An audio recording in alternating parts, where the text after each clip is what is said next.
আল্লাহ পাক আমাদের সকলকে কবুল করেছেন, এই জন্য শুকরিয়া তার আবারও করি আলহামদুলিল্লাহ। ভাইরা আমার, দীর্ঘক্ষণ পর্যন্ত আপনার আলোচনা শুনেছেন। এই মাহফিলটি বরাবরের মতোই অনুষ্ঠিত হতে চলছে। এই মাহফিলটি আজীবন চলুক, আমরা চাই কি চাই না? আরো জোরে চাই কি চাই না? কারা কারা চান দুই হাত তুলে দেখেন।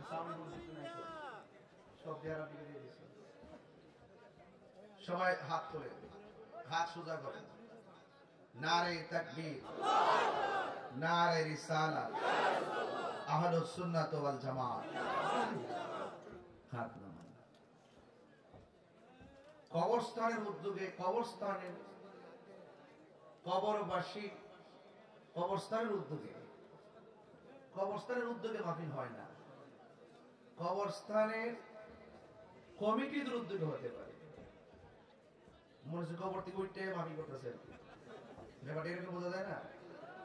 হ্যাঁ, এটা অবশ্যই বলেছে। কবরবাসী রুহের মাগফিরাত কামনার্থে এলাকার মুরব্বী সমাজ, যুব সমাজ কর্তৃক আয়োজিত ওয়াজ ও দোয়ার মাহফিল, ঠিক কিনা বলেন? কবরে যারা চলে গেছে, অনেকে বলে যে কবরে যারা চলে গেছে তারা খুব মুসিবত আছে, তাদের জন্য কিছু করা দরকার। এটা তো চিন্তা করবেন পরে, আগে নিজের কবরে কেমন থাকবেন এই চিন্তাটা কবর যাওয়ার আগে চিন্তা করেন। কথা ঠিক না বেটে?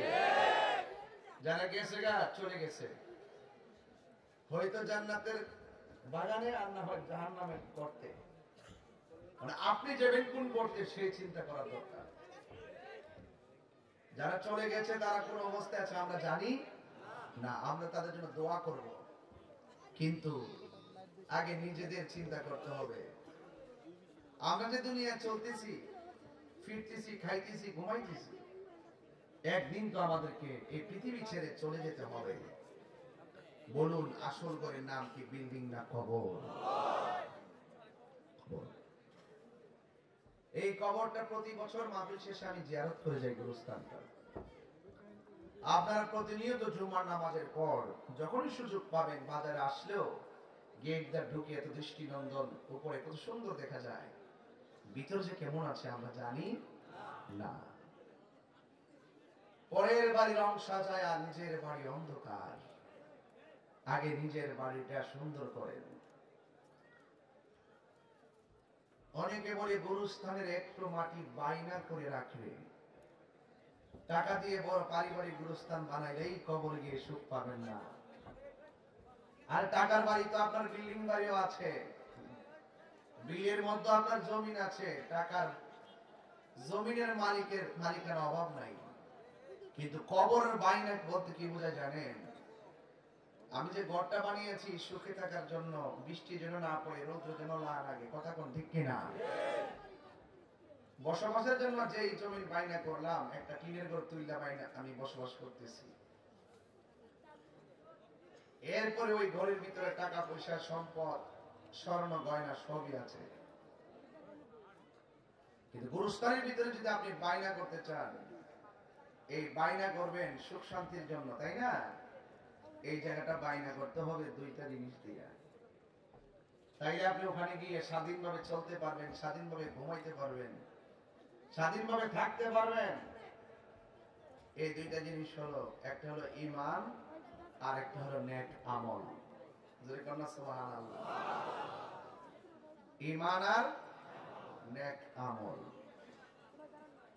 এই দুনিয়ায় থাকতে যদি ঈমানটা ঠিক করতে না পারেন, আমলটাকে যদি দুরুস্ত করতে না পারেন, তাহলে কাগজে কলমে লিখে রাখেন,